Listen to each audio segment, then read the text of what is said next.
ñu ñëw ci suñu deuxième sujet d'actualité bi ñu ñëw oustaz si nga xam ne moo di Karim Wade bi nga xam ne bokk na ci candidat yi nga xam ne recalé nañ leen moom nag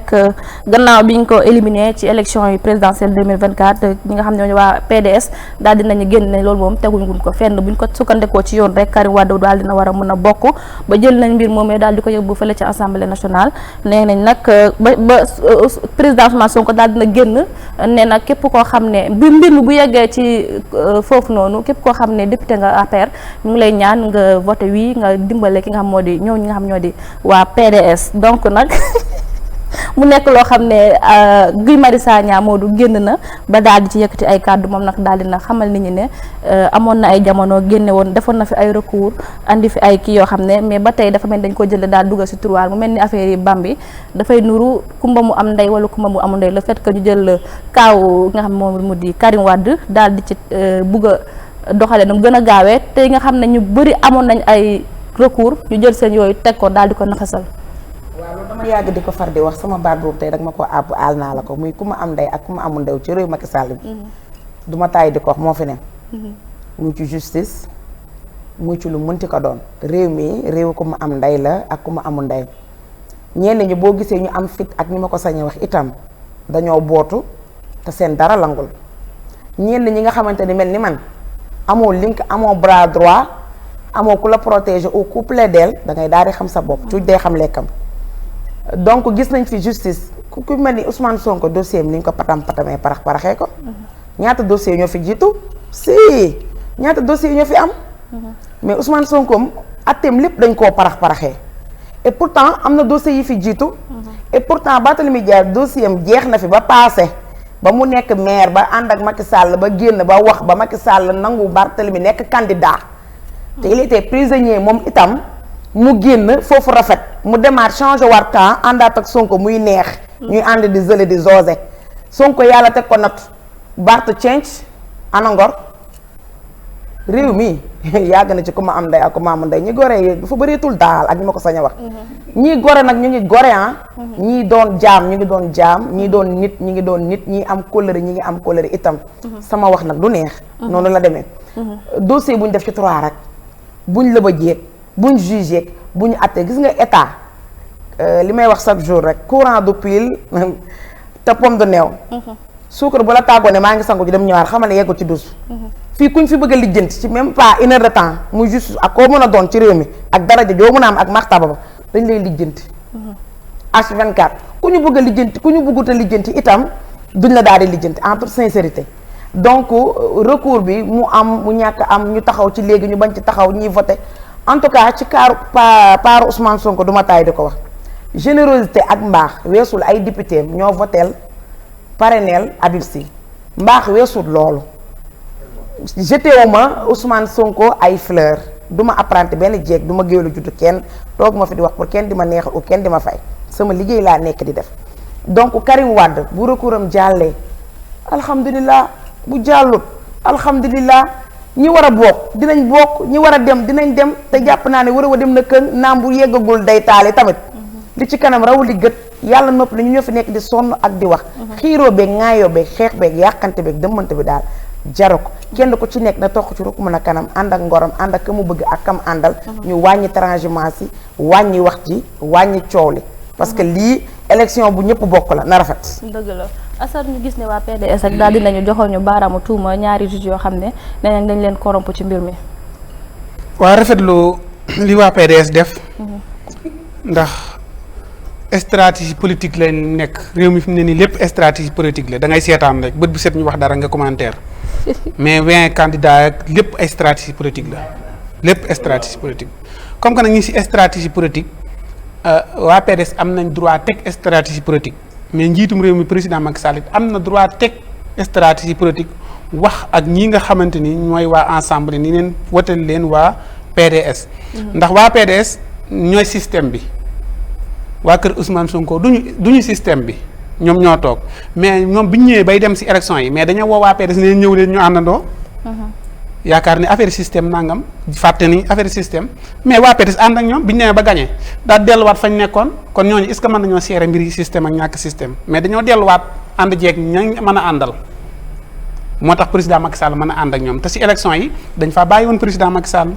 bàyyi ñëpp dem ànd jéeg ñii nga xam ne nee nañ dañuy bañ système ñu àndandoo ñoom dem laaj askan wi fal leen. bi ñu leen falee gis nga ko tey bàyyi nañ waa kër Ousmane Sonko waa kër Macky Sall lañ àndal war a wote lii. te buñ ko wotee day jàll. te bu jàllee mën nañoo am ndam si recours bii ñu def te boobaa mbirum Karim Wade dañ koy saytuwaat xoolaat ko te saytuwaat xoolaat xaju fi. te bu fi xajutit leneen mën naa xew.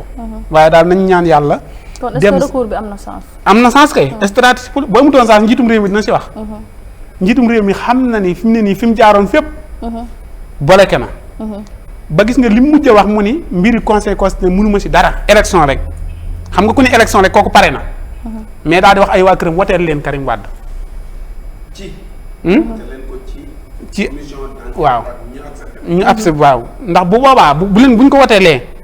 tey jii loolu am na lu fa mën a xewe ba pare dañ naan ko pare nga waaye mënu koo dem moom président Macky Sall ak loo tàggoo mënoo dem ndax lii dañ ko war a régler. Oustaz na nga gisee recours bi nga xam ne waa PDS def nañ ko. waaw xam nga sànq Assane dafa am fu mu départ fu am solo. mooy stratégie politique. Modou. loolooy doxal réew mi. APR mais teg nañ seen stratégie te muy xam-xam te muy loo xam ne xam-xam lu kenn du laam-laame la bàyyil xel loolu PDS ni ngay wax teg nañ seen stratégie. Karim Wade ba ñu dalee wax day ñëw kañ la bàyyi san Karim dana ñëw Karim dina ñëw ba léegi Karim ñëwul lu waral Karim ñëwul tënku googu lan moo ko waral stratégie politique du fi jógee affaire yi ay système la rek système yi ñuy wax nii système yàgg nañ koo wax de Sonko kay daa ñëw incarné waat ko. li wax kenn mosu ko fay woote. waxuma kii système non bu wax Modou xam nga Modou sans mais Sonko anti système yi wax nii. kenn mosu ko fa wax. non attention ca Mamadou Dia ba léegi. xam-xam laa lay wax de. déedéet mën ko la. non Modou may ko rek mu xool fu mu Sonko donc système la moo système sa attention mais Sonko ni mu koy wootee ni amul kenn ko ko mos a système bi anti système maanaam système bi fi nekkoon dafa am système bi fi nekkoon. ñoo ñëpp ñoo ànd. waaw dafa ndànk dama lay wax. maam Oustaz dëgguma la. waaw xam nga Ousmane Sonko bi mu ñëwee dafay fekk système mu woote. lu bees Merci. mais bi mu wootee lu bees daa jëlaat système ba dugal si boppam. loolu tontu la ci dem mais bi ñu doxee tuuti système ba dañoo génnaat. Bassane dafa valoriser système bi. moom Oustaz Ousmane Sonko xam nga lu valoriser. waa PDS est-ce que waroon nañu cee dugg déedéet xam nga lu tax. mais waa PDS est-ce que war nañoo ànd ak moom. non moom daa am lu mu parce gëm. que waa PDS est-ce que war nañoo dugg si mbiram. loolu mbiru kan Ousmane Sonko. xam nga kii moo yor parole li ngay wax ni yëpp mën nañ ko wax parce que fekk nañu fi ñu koy yaa am na am tuuti li ma wax du dañ Ousmane Sonko dafa valoriser système ni moom fii Sénégal ne ñi ko yor di ko incarné boobu ba tey depuis 1960 ba tey ni ñuy doxalee réew mi loolu baaxul. yaa ngi dégg léegi boo nee loolu baaxul yow li baax da nga ko war a ni teg ko. li Ousmane jàpp ni moo baax jël na lii bind na ko lii wax na ko. lii def na ay déplacement am lii fu ne dugg na fa ba li ko dal nii lépp dal ko. parce que dañuy carrément kër gi borom kër gi ak njaboot ñi fi yeewu ni ngeen nekkee ci kër gi baaxul dañ leen a war a raxas teg leen fële. bis bu ma faloo seen li ngeen nekkee dinaa ko ci ñii naa leen jàpp ñaa leen tëj ñii naa leen nii ah waxul loolu Ousmane lu mu wax leen lu dul loolu loolu day tag Bassane Ousmane lan la wax leen lu dul loolu bis bu ma faloo dinaa redresser réew mi déglu leen li ma leen wax xam loolu la wax de Modou foo ne déedéet waxul dinaa jàpp dinaa dëj de non ah déet attention Modou loolay xeeñ de ba jàmbur waxal. déet dama ne Bassane loolu sax ay xeeñ loolu la wax waxam dafa leer de bis bu ma toogee ba réew mi dinaa ko réglé problème mu recours Karim Wade bi moom loo ci mën a dégg li ci waa PDS dafit xam-xam la xam-xam la xamul la xam-xam la nit da ngay xool day ñaaw njortu araamul de araamul li ëpp ci ñaaw njortu araam teg say mbir di préparé wu seet ban client nga jàpp ni leader nga xam ne boo ko tegee li nga bëgg di nga ko am def ko yàqul dara moom ànd naaj de bañu ma ci ànd de tàmm nga nag lu nit ñi wax bu ñu ñëwee nga ñëw indi fi leneen wax fi leneen jàppale ma tey dama dem sama bopp su may wax nañ ma bàyyi ma man jaare déglu ok waaw bàyyi ma mais la ngeen fi wax voilà dem na gis nga waa bàyyi gis nga waa PDS Ngaraay Diouf rek. Modou man li ma lay laaj pour nga leeral ma foofu mooy lan mooy doon avenir waa PDS d'après Abdoulaye Wade ñu gis ne ki nga xam mooy Karim Wade ba mu ko dirigé ba tey musul ñëw Sénégal. waaw xam nga la mooy sama problème xam nga la mooy sama problème waaw xaar oustaz xam nga la mooy sama problème man existence su PDS laa bëgg ñu wax ko ñu wax ko waaw. waaw par exemple le PDS existe ça existe wala. comment gis nga PDS dama la koy wax nañu bàyyi nekk marionnette nit amul sens nañu bàyyi lekk. nekk marionnette nit. amul sens gis nga PDS ñoo fa des bareetul li wax dama koy assumer am na ak ma cee bari xarit. xam naa ne am na ñoo xam ne dinañ ma jël tëj am problème. dañoo nekk ci réew mi ñu war a jàngat. waa PDS jël ay juges yu gérer suñuy conseil constitutionnel ñu jiiñ leen de corruption. kon waa PDS nañu accepter li ñu leen di wax. dama bëgg wax xam nga le débat ne se pose pas xam nga di lan mooy dëgg. Oustaz c'est que vraiment nag c'est Oustaz. commission d'enquête parlementaire déedéet commission d'enquête parlementaire bi. waa PDS ñoo ne assemblée na saytu waxaguñ ba léegi turu ñaari juge dañ ne ci dafa am ñaari juge yoo xam ne dañ leen soupçonné de corruption. dañ leen a jox xaalis pour ñu invalider candidature Karim Wade. loolu la assemblée war a enquête pour leeral ci askan bi yaa ngi dégg baal ma dafa am ay points yu ma bëgg a ñëw muy benn. mu gaaw rek Modou. waa PDS ci diversion lañ nekk dama ne nañ bàyyi nekk marionnette ñeneen ñi xam nga tax ma koy wax. 2019 Karim Wade était candidat. loi bi ñu ko daanee nii. existé woon na 2019. lu tax doon na sowul woon ci nationalité am.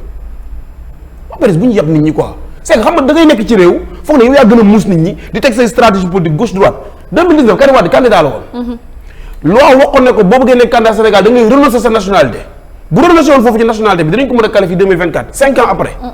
kon renoncé woon ci nationalité bi yow nga ne renoncé nga sa nationalité ñu ñëw ba Thierno Alassane Sall def recours ñu ne la nga andi preuve ñuy génne décret boo xam ne ñaari fan la datee bi ak bi ñuy wax. janvier 2016. waa Karim Wade waa PDS kañ lañ yàpp Karim Wade dañ ne dafa bëgg a nekk président. yow na nga mën a nekkee président nga toog Qatar. juróom-ñaari at. yow réew mi xam nga mën naa comprendre kenn exilé wu ko. dafa négocier génn xam nga lan mooy wax bi bandi mii buñ ko xam nga exil mooy lan mooy moo exil ñu génnee la ci génn goo àndut wala yow génn goo àndut yow dañu yor nga téléphone fii réseaux sociaux yi toll fii technologie toll nga toog Qatar 7 ans waxoo kenn gisu la ci image Sénégal li ñu wax dara intéressé wu la ci defoo benn acte mais et puis yow nga toog 7 ans après nga ñëw ne da ngay diri Sénégal yi waa PDS kan lañ yàpp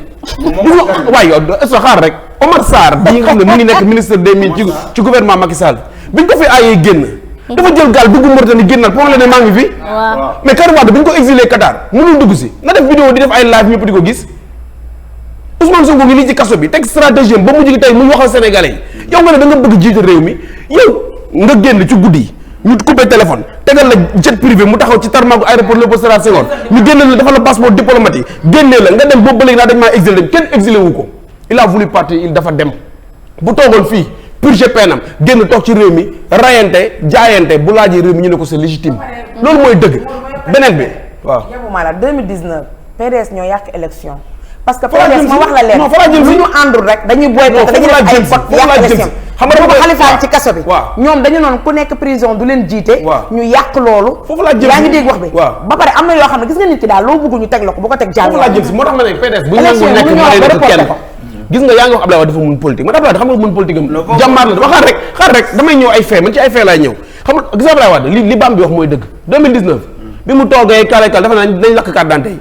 waaw yow man dinaa lakk sama carte d'identité Abdoulaye Wade dem toog këram moo war a xëy war a soxoj daal di dugg ci carte d'identité waaw dañu wax ne gis Abdoulaye Wade xam nga Abdoulaye li muy def Abdoulaye Wade diversion rek ci lañ nekk waa PDS bi ñu daanoo ci nguur gi ba léegi ci diversion rek lañ nekk gis nga ñoom Omar Sarr bi ñu génnee créé seen mouvement mu ngi ñoom Babacar Gueye ak ñoom ministre de la justice Amadou Sall dañ faa toog tuuti dugg ci Macky Sall ñoom gënuñoo muus nit ñi il faut qu'il arrête ñoom ñëpp yaa ngi dee baal ma la Karim Wade dafa bëgg a jiite réew mi nañ ñëmbis bi mu toog fi nekk Sénégal bu xëyee di gis Sénégalais yi di wax ak ñoom ñu koy ñun étranger du ñu jiite dama bëgg loolu mooy xaar rek lu ma doon étranger la dëkku fii xaar rek oustaz tooñ ma dama nekk waaw mais oustaz yow mii waaw man mii quartier ba nga dëkk Thiès waaw bu fa nit jógee woon feneen dëkku fa ñëw bu ko jël ngeen lànk waaw no defal nag Karim Wade dafa mu dëkk dëkkul Sénégal la dëkk waaw léegi lu ko fi jëlee yaa ni kenn exilé wu ko yaa wax loolu dañ ko exilé Khomeini Ayatollah Khomeini Iran bi ñu koy exilé mu dem France boobu technologie melul nii xam nga Khomeini lu mu doon def di enregistrer ay cassette ñu koy dugal Iran clandestinement nit ñi di ko dugg pour message mën a jàll Karim Wade bi mu nekkee Qatar ba léegi ban message da mën a jàll ci Sénégalais yi loolu je suis énervé ba xamul tax Sénégal dafa nit ñi dañuy toog ba saag rek ñoo toog ba saag ñun mel ñun écoute fii ku jàng neew fi wala ku mu nga fi ay policiers Karim Wade bu nekkee sénégalais la wuy ma bu nekkee sénégalais waxati nga rek waaw ma ne la Karim Wade étranger la xam nga man wuy ma xam ne ñan laay wax sénégalais ñu nekk fii biir Sénégal di partager ak ñun suñuy merveille ak suñuy peine loolu laay wax gis nga bu nekkoon ku tudd yow Souleymane Diaw mii nii soo demoon dem bitim réew exilé wu fa toog fa dégguñ la ci réew mi ba élo waaye nga ñëw na ko bëgg a yor li dus ko ma am ni ci Karim Wade moom lay am ci yow léegi nag ma daaneel dañu accuser deux membres du conseil constitutionnel de corruption pour nangam 93 personnes ñoo déposé woon seen dossier ñëpp xamoon nañ ne 93 yëpp mënu ñoo jàll yaa ngi dégg Karim Wade bu nekkoon parrainage député du am parrainage loolu mooy dëgg xam nga ñoom gis nga PDS li ma lay wax rek c'est-à-dire que dañuy nekk ci coow di ci bokk ñu leen def marionnette di dagome fii di dugal fii ce qu'ils ont fait à Yewwi Askan Wi c'est pas sérieux yow mën a ñëw nga def intercoalition nga jëlee ci 26 députés xaw ma 24 députés dem assemblée beru mais loolu mooy leen Bambi c'est dañuy wax ne dëgg yow boobu ba léegi lu Macky Sall bëgg dogal ngay wax waaw Guy Marius Sagna xam nga dañuy wax ne ñoom seen bopp rek moo leen ñor waa PDS yi pour confirmer la ko tey ñu ngi naan commission d'enquête parlementaire ndax candidature Karim Wade Guy Marius Sagna 1000 milliards Covid 1000 milliards Covid mu ne nañ def commission loo xam ne alalu askan bi la nañ def commission d'enquête parlementaire fu mujj ci tiroir président assemblée nationale yaa ngi dégg baax loolu gënul am importance que candidature Karim Wade muy benn Sabodala Gold bi ñu fi doon tudd fan yële passé il y a un mois ñu ne nañ def commission d'enquête parlementaire ba léegi foo ko dégg mu avancé 94 milliards Mamour Diallo Ousmane Sonko c'est-à-dire xam nga réew mi ak Yewwi Askan Wi bidi soit dañuy wax patriotisme wala ñu noppi buñ noppee nag lu ñu teg ñu dagoon ñu daloo ko waa PDS nañu bàyyi nekk dans la manipulation bàyyi nekk dans les manigances nekk dans les njuuj njaaj éliminer nañ seen candidature nañ dem xool ku place ci opposition bi ñu ànd ak ñoom wiiri bii nag ndaare la ñoom moom seen wiiri bii bu nekk dinaa la wax fan la ñuy mujjee te foofu la ñu jëm lii yëpp ay coow la nii rek xam nga ñu ngi naan ay Amadou Ba bu ko jiiñ Amadou Ba ñu ne écoutez nan nga mën a taxawee nga ne c'est que PDS ñaari yoon bi ñuy def ba Abdou Dane bi ñuy def dialogue ñu ne non duñ dem ci table bi ndax Mimi Touré mu ngi ci opposition bi te yow Mimi Touré Macky Sall doon ko def la traité bien mal ak kan moo ko doon dirigé lu Macky Sall Mimi Touré nekk ministre nekkoon rek loxo bu ñuy utiliser Macky Sall ba bëggee mu taxawut Mimi Touré daf ko mënoon continuer yaa ngi dégg tey ñu ñëw ci bii nii ci cas bi nii ñu ne non Amadou Ba moom manipulé Thierno Alassane Sall mais dégg nga wax jooju noonu dañ ne lu tax ñu wax Macky Sall moo manipulé Thierno Alassane Sall dëgg la Modou kon ñoom bu ñuy wiiri xam nañ fu ñu jëm nañ dem directement nañ assumer seen i position te bàyyi di wut victimiser wu éliminer nañ Karim Wade sax dafa war woon nekk candidat ndax candidat bu nekkul fii ci réew mi waroo fay nekk candidat loolu mooy dëgg jërëjëf El Hadj Modou benn baat laa lay wax man sama problème ci Karim Wade benn dong la moo di fenn